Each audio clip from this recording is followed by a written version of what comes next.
दोस्तों अस्सलाम वालेकुम। अज जी दुलाब जी अपडेट मुख्तलिफ है। अज जी अपडेट सुठी मां सुठी अपडेट है दोस्तों। ही नंढड़े वीडियो में वरी अपडेट सां शेयर कंदुसि। दोस्तों जॾहिं फ़ैसिलो कयो वेंदो कूंज खे वापसि करण जो, अहिड़े हिसाब सां कूंज उतां भॼी निकिरी वेंदी ऐं उहा जे उतां निकिरी वई त सिधो वञी हथ ईंदी कंहिंखे शाहनवाज़ ख़ान जे माण्हुनि खे वाटनि खे ऐं हू क़ैद करे छॾींदो जीअं ही पाण में विढ़नि। जॾहिं सोढल खे ख़बर पवंदी हू त क़ैद आहे, फ़ैसिले में छोकिरी वापसि जी घणी घुर्ज थींदी, भाकुर पाईंदा ही हू छोकिरी उन्हनि खे मिलंदी ई कोन। पोइ सोढल चवंदो छोकिरी भॼी वई आहे, लेकिन ककर ऐं राज़न ऐं मंसूर खान वारा एतबार न कंदा।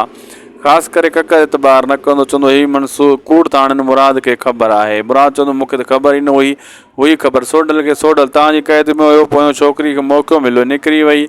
ऐं शाहनवाज़ इहा कोशिशि कंदो त हीअ जीअं पाण में विढ़नि ऐं जे विढ़िया त कमु वीआईपी थींदो, ॿई दुश्मन मुंहिंजा पाण में विढ़ी बर्बाद थींदा।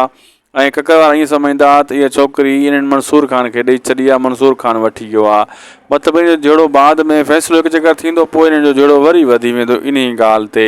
दोस्तों मां ॿुधाईंदो हलां हीअ अपडेट बहितरीन मां बहितरीन सभ खां सुठी अपडेट तव्हां सां शेयर कईसीं। जे वीडियो सुठो लॻो त चैनल खे सब्सक्राइब लाइक शेयर ज़रूरु कंदा। अल्लाह हाफ़िज़।